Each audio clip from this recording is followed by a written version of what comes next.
बेहतर कम्युनिकेटर बने। Effective communication आपके जॉब इंटरव्यू में एक निर्णायक फैक्टर हो सकता है, या यह आपकी नई कंपनी के लिए इन्वेस्टर्स को कन्विंस करने में भी हेल्पफुल हो सकता है। हालांकि दोस्तों, विचारों को प्रभावी ढंग से संभालना सरल लगता है, लेकिन हम ऐसी कई बेसिक मिस्टेक्स करते हैं जिनसे कई मौके हमारे हाथ से निकल जाते हैं। महान स्पीकर्स इंस्पिरेशनल यानी प्रेरणादायक बातों से पब्लिक की सोच पर पकड़ बना लेते हैं। प्रसिद्ध स्पीकर जॉन एफ कैनेडी का उदाहरण ले लीजिए, जिन्होंने अमेरिका को मून लैंडिंग जैसे अविश्वसनीय सफलता हासिल कराने में लीड किया था। लेकिन यह ध्यान रहे दोस्तों कि जबरदस्त communication skills history changing events को लीड करे ऐसा जरूरी नहीं होता, परंतु यह आपकी जिंदगी में बहुत मेजर बदलाव ला सकती है। 5 सामान्य गलतियों के कारण कम्युनिकेशन अक्सर विफल रहती है। आइए इसको डिटेल में समझते हैं। दोस्तों, अगर आप एक प्रेजेंटेशन दे रहे हैं तो आखिरी चीज जिसे आप नहीं देखना चाहेंगे वो है ऊँघते हुए या अपने मोबाइल पर कैंडी क्रश खेलते हुए ऑडियंस। ऐसा होने से रोकने के लिए अपने दर्शकों के साथ बात करने की कोशिश करते समय आपको ये 5 आम गलतियां अवॉइड करनी चाहिए। तो आइए इन 5 गलतियों को समझते हैं दोस्तों, क्योंकि इन 5 गलतियों से बचकर आप एक अच्छे प्रेजेंटर बन सकते हैं। पहली गलती कि आप अपने प्रेजेंटेशन के कंटेंट और इंफॉर्मेशन को बहुत ज्यादा महत्व देते हैं। हां दोस्तों, ये एक गलती है, क्योंकि इससे आप उस ट्रैप में आ जाते हैं कि आप हर वक्त हर शब्द ओवर चेक करते रहते हैं और आप ये सोचते रहते हैं कि आपका कंटेंट इंटरेस्टिंग था या नहीं। दूसरी गलती लैक ऑफ ऑथेंटिसिटी या प्रामाणिकता की कमी का प्रदर्शन करना है, जिससे दर्शकों में अविश्वास पैदा होता है और वे हमसे डिस्कनेक्ट हो जाते हैं। ध्यान रखें कि 2000 और 2016 के बीच हर अमेरिकी राष्ट्रपति चुनाव में हारने वाले उम्मीदवार अधिक आर्टिफिशियल और मैन्युफैक्चर्ड लग रहे थे, जबकि विजेता उम्मीदवार वास्तविक और डाउन टू अर्थ दिखाई दिए थे। तीसरी गलती अनप्रिपेयर्डनेस होती है दोस्तों। प्रिपरेशन एक बहुत इंपॉर्टेंट एस्पेक्ट है दोस्तों। प्रेजेंटेशन केवल एक चीज नहीं है जिसके लिए आप तैयारी कर सकते हैं, बल्कि स्टाफ मीटिंग्स, बिजनेस लंच और ऑफिस पॉप-इन्स भी एडवांस में प्लान हो सकते हैं। जब आप पहले से प्लानिंग करते हैं तो उसका ज्यादा इफेक्ट होता है। वास्तव में आप किसी भी सिचुएशन के लिए तैयारी कर सकते हैं दोस्तों, और इन सब में पार्टिसिपेट करके आप कम्युनिकेशन का मौका प्राप्त कर सकते हैं, ताकि आपके शब्द इंस्पायरिंग और इन्फ्लुएंशियल हो सके, क्योंकि जितने ज्यादा मौके आप यूटिलाइज करेंगे उतना ज्यादा आपकी कम्युनिकेशन स्किल्स इंप्रूव होगी। चौथी गलती सेल्फ अवेयरनेस की कमी है। यह मत भूलिए दोस्तों कि जिस तरीके से हम खुद को देखते हैं वह हमेशा दूसरों के साथ मेल नहीं खाता है, क्योंकि दूसरे हमें किसी और नजर से देख सकते हैं। एक एग्जाम्पल लेके इसको समझते हैं दोस्तों। आप जिस तरीके से बोलते हैं उसके साथ आप कंफर्टेबल हो सकते हैं, पर जरूरी नहीं कि आप सामान्य तरीके से बोल रहे हो, क्योंकि दर्शकों को लग सकता है कि आप तेजी से बोल रहे हैं। इसलिए आप किसी भी बड़े मैसेज को डिलीवर करने से पहले एक मॉक जरूर करिए, एक ट्रायल जरूर लीजिए, और जो आपकी एग्जिस्टिंग ऑडियंस है उससे फीडबैक ले लीजिए। 5वीं गलती स्टेटस क्यो का पालन करना होता है दोस्तों। अपने कंफर्ट जोन का ज्यादा इस्तेमाल ना करें और समय समय पर अपने आप को चुनौती देना ना भूलें दोस्तों। यदि आप ग्रोथ करने और बेहतर कम्युनिकेटर बनने की उम्मीद करते हैं तो आपको कुछ मौके लेने की आवश्यकता होगी। अपनी शैली को पहचानने के लिए कम्युनिकेटर रोड मैप का उपयोग करें और जितना हो सके उतना इंस्पायरिंग बने। आइए इसको डिटेल में समझते हैं दोस्तों। कम्युनिकेट करने के एक से अधिक तरीके हैं, और यदि आप अपना संदेश बेहतरीन तरीके से डिलीवर करना चाहते हैं तो इन विभिन्न स्टाइल्स को समझना आपकी मदद करेगा दोस्तों। डैकर्स ने एक कम्युनिकेटर्स रोड मैप बनाया है, जिसमें 4 कम्युनिकेशन स्टाइल्स शामिल हैं, जिनसे आप अपनी स्टाइल को पता लगा सकते हैं। यदि आप अपने मैसेज को इस तरीके से डिलीवर करना चाहते हैं कि आपकी ऑडियंस एक्शन ले पाए, तो आपको अपनी स्टाइल को पहचानना बहुत जरूरी है। तो पहली स्टाइल इंफॉर्मेशन देना है, यानी सूचित करना है। दोस्तों, यह तब होता है जब कोई व्यक्ति ऑडियंस पर इंफॉर्मेशन का बोझ डालता है। अक्सर इसमें कोई एडेड इंस्ट्रक्शन नहीं दिए जाते और इसका एकमात्र गोल सूचित करना होता है दोस्तों। दूसरा कम्युनिकेशन टाइप निर्देश देना होता है, यानी ऑर्डर्स देना होता है। यह वह सूचना है जो इंस्ट्रक्शन के साथ आती है और यह आमतौर पर किसी व्यक्ति द्वारा पावर की पोजीशन में डिलीवर की जाती है। यह वह स्टाइल है जो आपके बॉस आपसे ऑर्डर्स को फॉलो करवाने के लिए यूज करते हैं। तीसरी स्टाइल मनोरंजन करना होता है दोस्तों। यह हंसी या आंसू जैसी इमोशनल प्रतिक्रिया को एक्सप्रेस करती है। इस स्टाइल की प्रैक्टिस जिमी किमेल जैसे टॉक शो होस्ट के द्वारा की जा सकती है। हमारे इंडियन कॉन्टेक्स्ट में आप कपिल शर्मा का एग्जाम्पल ले सकते हैं और ये आमतौर पर बिना किसी निर्देश के दिए जाते हैं दोस्तों। चौथी स्टाइल इंस्पिरेशनल यानी प्रेरणा देने वाली स्टाइल है दोस्तों। यहां कम्युनिकेटर काम करने की प्रेरणा देने के लिए हाईली रिलेवेंट कंटेंट को डिजाइन करते हुए दर्शकों की भावनाओं को एंगेज करते हैं। यह एक तरीके का कम्युनिकेशन है जो मेमोरेबल और मोटिवेटिंग स्पीचेस में बदल सकता है, जिसका उदाहरण हमने आपको पहले दिया कि मार्टिन लूथर किंग जूनियर जैसे सम्मान्य स्पीकर भी इस स्टाइल का उपयोग करते थे। तो आप एक प्रेरक भाषण को कैसे प्रभावी और यादगार बनाते हैं? यह सही भावनाओं को क्रिएट करने और अपने दर्शकों के लिए एक रिलेवेंट मैसेज देने के बीच होता है दोस्तों। तो आप एक प्रेरक यानी मोटिवेटिंग भाषण को कैसे प्रभावी और यादगार बना सकते हैं? दोस्तों, यह सही भावनाओं को क्रिएट करने और अपने दर्शकों के लिए एक रिलेवेंट मैसेज देने के बीच सही बैलेंस बनाने का मामला है। यदि आप एक अथॉरिटेटिव व्यक्ति हैं जो इंप्रूवमेंट करने के लिए कम्युनिकेट करते हैं, तो आप अपने दर्शकों के साथ इमोशनल कनेक्शन खोजकर अपने कम्युनिकेशन को इंप्रूव कर सकते हैं। यदि आप एक एंटरटेनर हैं, तो आप आसानी से एक इमोशनल कनेक्शन को एस्टैब्लिश कर सकते हैं, लेकिन अपने ऑडियंस के आसपास अपने संदेश पर फोकस करके आप इंप्रूव कर सकते हैं दोस्तों। जबकि यदि आप एक इन्फॉर्मर हैं, तो आप भावनात्मक संबंध और आपके संदेश दोनों में सुधार करने पर काम कर सकते हैं। तो दोस्तों, इन तरीकों से अपनी स्टाइल को बदलकर आप एक इंस्पायरिंग, प्रभावी और इफेक्टिव कम्युनिकेटर बन सकते हैं। प्यार, आत्मविश्वास और विश्वास के विजुअल डिस्प्लेस आपके दर्शकों के साथ संबंध बढ़ाएंगे। आइए इसको डिटेल में समझते हैं। दोस्तों, अब जब आपके पास अपनी कम्युनिकेशन स्टाइल है, तो यह आपकी डिलीवरी को तैयार करने का समय है। आपको यह याद रखना होगा कि आपकी अपीयरेंस और व्यवहार कितने महत्वपूर्ण होते हैं। माने या ना माने दोस्तों, non verbal communication clear communication का सबसे महत्वपूर्ण कंपोनेंट होता है। इतना तो कंटेंट भी नहीं होता।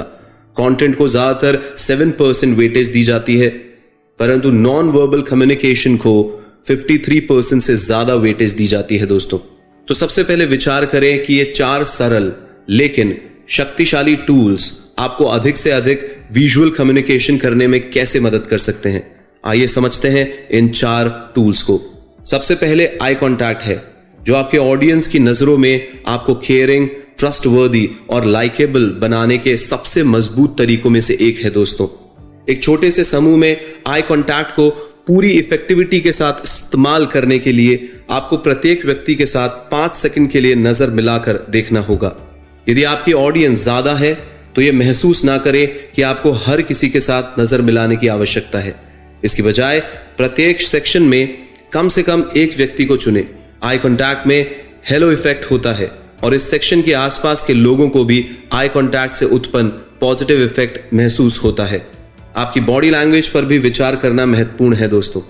रेडी पोजीशन एक उपयोगी स्टैंडिंग पोस्चर है जो बहुत हानिकारक बिहेवियर से बचाता है। एक रेडी पोजीशन को बनाने के लिए सीधे खड़े रहें, जैसे कि आपके सिर को छत की ओर कोई खींच रहा हो। अपने कंधों को पीछे की ओर खींचें और अपने पैरों पर अपना वजन बैलेंस करें। अच्छे जेस्चर्स आपके संदेश में एंथुसियाज्म और पैशन जोड़ देते हैं दोस्तों। कई तरीके के जेस्चर्स को शामिल करना अच्छा होता है। सबसे अच्छे जेस्चर्स आपके शब्दों के साथ मिलकर उन्हें और प्रभावी बना देंगे। उदाहरण के लिए, जब आप कहते हैं कि इसके 3 कंट्रीब्यूटिंग फैक्टर्स हैं, तो आप अपना हाथ उठाकर अपनी 3 उंगलियों को पकड़ सकते हैं। और ध्यान रहे दोस्तों, मुस्कुराहट कभी मत भूलिएगा। मुस्कुराहट अफेक्शन प्रदान करने और कॉन्फिडेंट, काम एंड कंफर्टेबल दिखने का सबसे आसान और प्रभावशाली तरीका है। इतना ही नहीं, यह नर्वसनेस को कवर करने का एक शानदार तरीका भी है। इंपैक्टफुल कम्युनिकेशन के लिए आपकी आवाज और पॉजेस का उपयोग ढंग से करें और यह बेहद महत्वपूर्ण है दोस्तों। आइए इसको डिटेल में समझते हैं। इमेजिन कीजिए दोस्तों कि आप ऑडियंस में बैठे हुए हैं और आपके सामने जो प्रेजेंटर अपनी प्रेजेंटेशन को प्रेजेंट कर रहा है वो मम्बलिंग कर रहा है या विस्परिंग कर रहा है। तो इसकी बहुत पॉसिबिलिटी है कि आप उठकर बाहर चले जाएंगे या आप उस प्रेजेंटर को सुनना नहीं चाहेंगे। यही कारण है कि आपकी आवाज या वोकल डिलीवरी को कम्युनिकेशन में दूसरा सबसे महत्वपूर्ण फैक्टर माना गया है दोस्तों। तो सबसे बुरी आवाज जो आप इस्तेमाल कर सकते हैं वह धीमी मोनोटोन वॉइस है जो किसी भी मैसेज को सुस्त बना सकती है दोस्तों। इसलिए यह सुनिश्चित करने के लिए कि आपकी आवाज और डिलीवरी आपके मैसेज से मैच कर रही है, आप मौकों के अकॉर्डिंग अपनी सही पेस, वॉल्यूम और पिच का पता लगाएं। तो जब भी आप एक महत्वपूर्ण पॉइंट बता रहे हो तो आप अपनी वॉल्यूम बढ़ाकर और अपनी डिलीवरी को तेज कर ऑडियंस की एक्सपेक्टेशंस को बनाए रख सकते हैं। लेकिन यह सुनिश्चित कर लें कि आप इतनी तेज भी ना बोलें कि आपकी वॉइस और ऑडियंस की समझ एकदम बेमेल लगे। अपनी आवाज और पिच के अंदर मॉड्यूलेशन लाने से भी आप दर्शकों को अटेंटिव रख सकते हैं दोस्तों, और ये आपके संदेश की ट्रांजिशंस और थीम पर जोर देने का एक अच्छा तरीका भी है। लेकिन अप टॉक करने से सावधान रहें, जो तब होती है जब आपके वाक्यों की शुरुआत धीमी आवाज में होती है और धीरे धीरे बढ़ जाती है और फिर एक उच्च स्वर पर समाप्त होती है।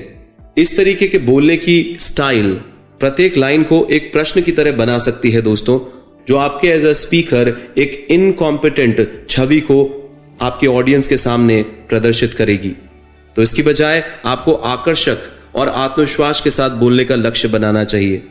इस टोन को अपनाने के लिए एक शानदार तरीका यह है कि आप सोचें कि आपकी ऑडियंस आपके क्लोज फ्रेंड्स का एक ग्रुप है। जब आप इस तरीके से सोचकर बोलते हैं तो आप देखिएगा आप मेंटली कितना कंफर्टेबल हो जाएंगे अपनी बात अपनी ऑडियंस के सामने रखने से पहले। तो मान लीजिए आप एक डिनर पार्टी का आयोजन कर रहे हैं जहां आप अपने नेचुरल मिलनसार स्वभाव में बात करते हैं। यह आपका अपना एक आदर्श वर्जन है, एक मंजे हुए सोशल सेल्फ का जो अपने दर्शकों को अपने हर शब्द पर अट्रैक्ट करता है। यह आपको स्वाभाविक रूप से सही स्वर, व्यक्तित्व और वोकल वैरायटी प्रदान करेगा दोस्तों।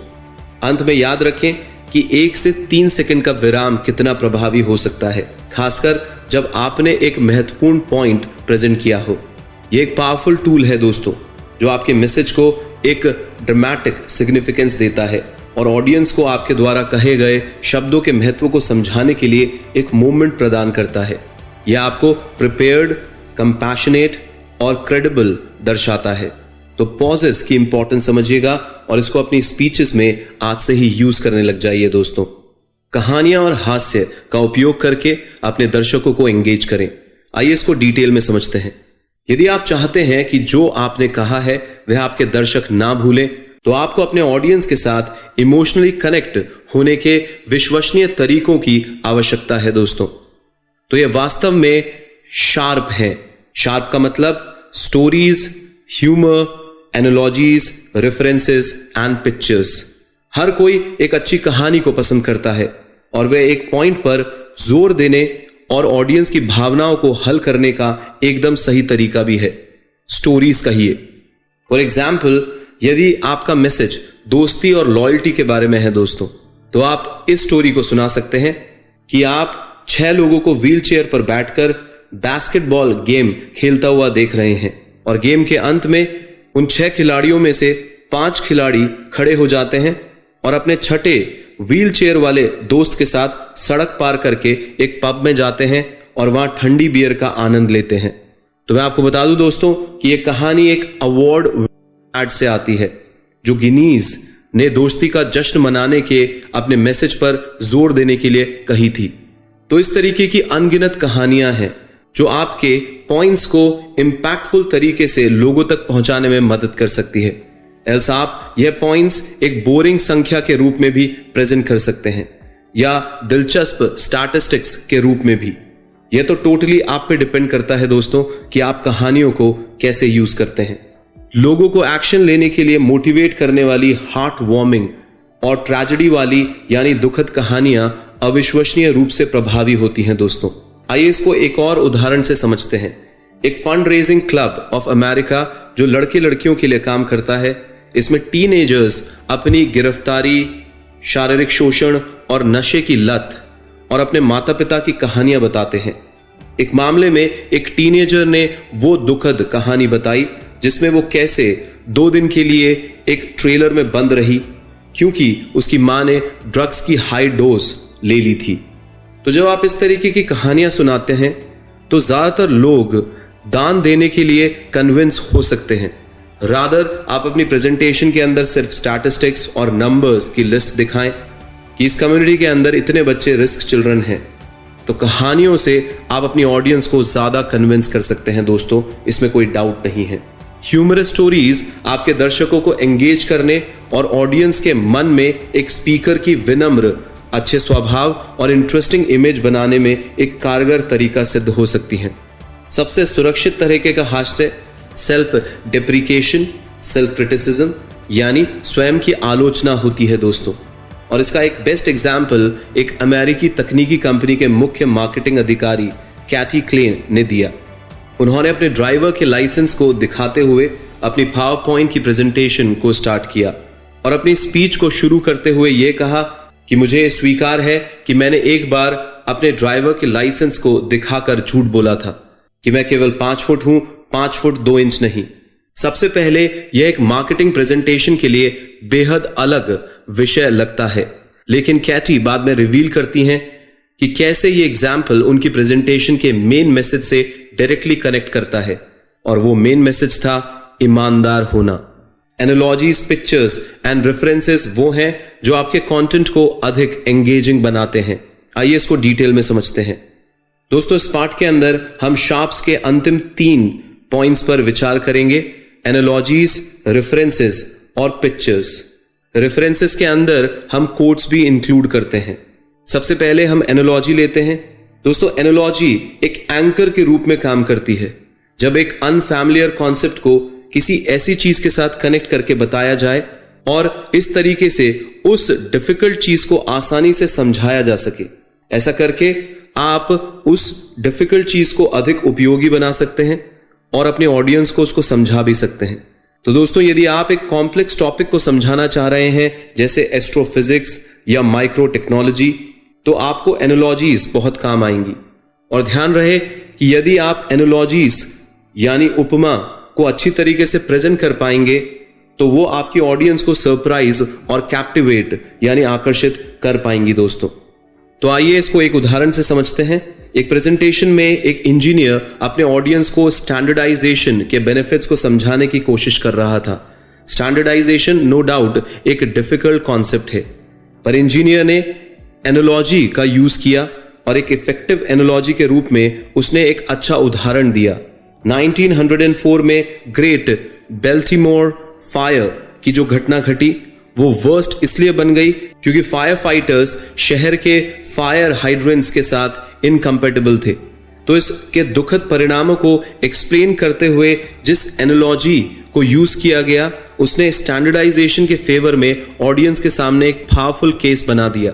तो ध्यान रहे दोस्तों, आप जो कहने का प्रयास कर रहे हैं उसके साथ रेफरेंसेस और कोट्स का उपयोग करके आप अपने ऑडियंस को एंगेज करने का एक और सरल लेकिन प्रभावशाली तरीका ढूंढ सकते हैं। पर ध्यान रहे, एक कोट हमेशा छोटा होना चाहिए और हमें यह समझना होगा कि एक रेफरेंस अतिरिक्त जानकारी प्रदान करके अपने पॉइंट को स्ट्रॉन्ग बनाने में आपकी मदद कर सकता है, जो आपके मैसेज में ट्रस्ट की एबिलिटीज को बढ़ाता है। ये दोनों टूल्स डिलीवरी टोन को लाइवली यानी जीवंत बनाने और बदलने के अवसर प्रोवाइड कर सकती है। पिक्चर और विजुअल्स आपके कंटेंट के कुछ पीसेस को जोड़ने के लिए एक आदर्श टूल है। Creative power point slides, videos और यहां तक कि क्लेवर प्रॉप्स आपके मैसेज को लाइवली करने में मदद कर सकते हैं। विजुअल एलिमेंट को चुनते समय 3 B का ध्यान रखें दोस्तों, बिग, बोल्ड और बेसिक। यह इंश्योर करने के लिए कि ऑडियंस ये देखने और समझने में सक्षम हो कि ऐसा क्यों है, अन्यथा यह सिर्फ ध्यान भंग होगा और आप अपने ऑडियंस को सिर्फ डिस्ट्रैक्ट करेंगे, आप अपना मेन मैसेज उन तक नहीं पहुंचा पाएंगे। मार्केटिंग कैंपेन्स इफेक्टिव विजुअल्स के अच्छे उदाहरण से भरे हुए हैं दोस्तों। New York city department of health and mental hygiene के पास शुगरी सोडास के अगेंस्ट एक इंपैक्टफुल सबवे कैंपेन था। विजुअल्स ने ग्लास में सोडा की एक बॉटल डाली और उसे ह्यूमन फैट्स में बदलते हुए दिखाया। साथ में एक स्ट्रॉन्ग नारा दिया, are you pouring on the pounds.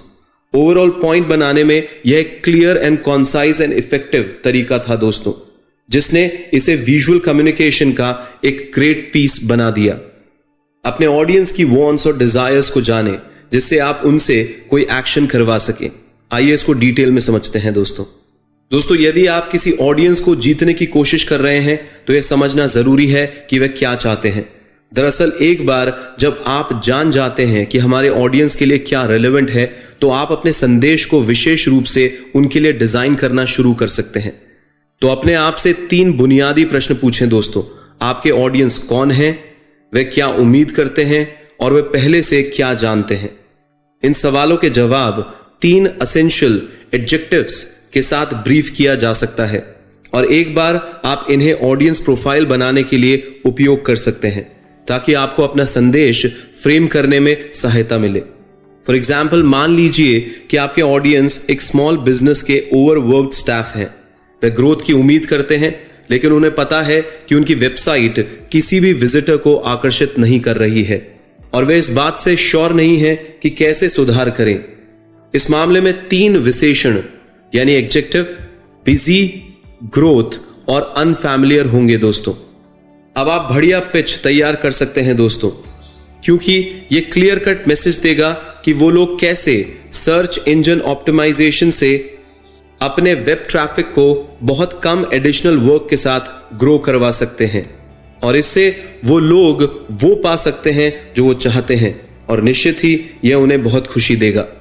तो यदि आप किसी संदेश को डिलीवर कर रहे हैं जिसका इरादा आपके ऑडियंस को एक्शन लेने के लिए प्रेरित करना है, तो आपको यह सुनिश्चित करने की आवश्यकता है कि इसमें क्लियर और ब्रीफ पॉइंट ऑफ व्यू और पीओवी हो। पॉइंट ऑफ व्यू एस्टैब्लिश करना बेहद जरूरी है दोस्तों। यह एक कॉन्साइज एक्सप्लेनेशन होता है जो पूरे मैसेज को ढंग से बताता है और ऑडियंस को कुछ करने के लिए एक क्लियर रीजन प्रोवाइड करता है। जैसे कि इस एग्जाम्पल में हमने देखा कि SEO सर्विस यानी सर्च ऑप्टिमाइजेशन टेक्निक से प्रॉफिट हो सकता है, जो बिजनेस के लिए एक POV यानी पॉइंट ऑफ व्यू होगा। तो दोस्तों, इससे पहले कि आपके क्लाइंट्स आपको हायर करें, निश्चित ही उन्हें सबसे पहले आपको ढूंढने की जरूरत है। और यह ध्यान रहे कि एक बार जब पॉइंट ऑफ व्यू यानी POV क्लियर हो जाता है, तो आप उनको गाइड करने के लिए क्लियर और कॉन्क्रीट स्टेप्स यूज कर सकते हैं। यह तब होता है जब आप उन रिसोर्सेज और सर्विसेज की तरफ इशारा करते हैं जिन्हें आप सेल कर रहे हैं, और ये उन्हें भी एक स्पेसिफिक एक्शन लेने में मदद करता है दोस्तों। तो ये विन विन सिचुएशन बनती है, क्योंकि इससे वे जल्दी कार्य कर सकेंगे। एक और एग्जाम्पल ये हो सकता है दोस्तों कि आप उन्हें बता सकते हैं कि आपकी सेवाएं और किताबें वर्तमान में डिस्काउंट पर हैं, लेकिन केवल अगले 24 घंटों के लिए। तो वे अभी एक्शन लेने पे मजबूर होंगे, क्योंकि उनको आपकी किताबों की जरूरत भी है। कंसिस्टेंट और फोकस्ड मैसेज स्ट्रक्चर करने के लिए डैकर ग्रिड का उपयोग करें। दोस्तों, एक बार जब आप अपने ऑडियंस और अपने कंटेंट को समझते हैं, तो समय होता है कि उस जानकारी को एक स्ट्रक्चर में रखें, जहां डैकर ग्रिड टेक्निक काम में आती है। डैकर ग्रिड अनिवार्य रूप से एक टेम्पलेट है जो आपको अपने सभी मुख्य पॉइंट्स और विषयों को ऑर्गेनाइज करने और पहचानने में मदद करता है। तो ग्रिड में 4 कॉलम और 5 रो में 20 बॉक्स होते हैं दोस्तों। आपकी प्रेजेंटेशन के कुछ हिस्सों को ब्रीफ में डिफाइन करने के लिए हर बॉक्स को भरा जा सकता है, जबकि टॉप और नीचे की पंक्तियां आपके इंट्रो और एंडिंग के लिए हैं। मान लीजिए कि आप छोटे बिजनेस को अपनी SEO सेवा का उपयोग करने के लिए पिच तैयार कर रहे हैं, तो टॉप लाइन के पहले बॉक्स में आप अपने शुरुआती शार्प यानी कि stories, humour, analogies, references and pictures डाल दीजिए। यह एक कोट, एक ह्यूमरस एनेक्डोट या आपके पुराने क्लाइंट की कहानी हो सकती है जो आपकी सर्विसेज से आश्चर्यजनक रूप से बेनिफिटेड हुआ। और अगले बॉक्स में आपके POV यानी पॉइंट ऑफ व्यू शामिल हो सकते हैं दोस्तों, जिसमें आप अपने क्लाइंट को बताएंगे पॉसिबल ग्राहकों को सर्विस देने से पहले उनको ढूंढना आवश्यक है। तो इसके आगे जब हम तीसरे बॉक्स की तरफ जाते हैं, तो इसमें हम सामान्य एक्शंस शामिल कर सकते हैं, जैसे सर्च इंजन ऑप्टिमाइजेशन यानी SEO, के प्रॉफिट्स को उनको समझाना। अंतिम बॉक्स में बेनिफिट या एक्शन का नतीजा हो सकता है दोस्तों कि यदि वो इन सर्विसेज को यूज में लेंगे, SEO सर्विसेज को, तो इससे उनका वेब ट्रैफिक बढ़ेगा, उनके पास नए ग्राहक आएंगे। तो अगली 3 रो में जहां पर आप 3 प्रमुख पॉइंट्स को लिस्ट करते हैं, उसके बाद 3 सब पॉइंट्स होते हैं दोस्तों। पहला हो सकता है SEO एक बेहद मूल्यवान चीज है।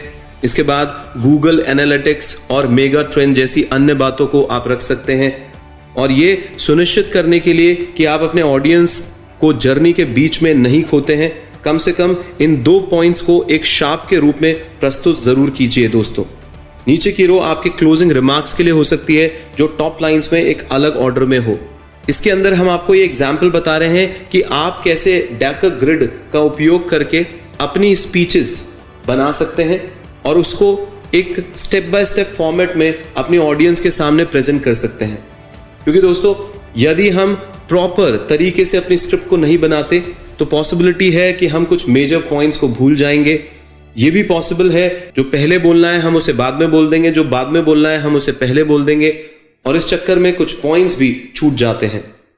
तो दोस्तों ये किताब बहुत अच्छी किताब है। हम इस किताब के फाइनल समरी के अंदर इस किताब में से मेन मैसेज आपके सामने फिर से दोहराते हैं। इंस्पायरिंग एक्शन लेने के लिए अपने ऑडियंस के साथ एक इमोशनल कनेक्शन बनाना इंपॉर्टेंट है।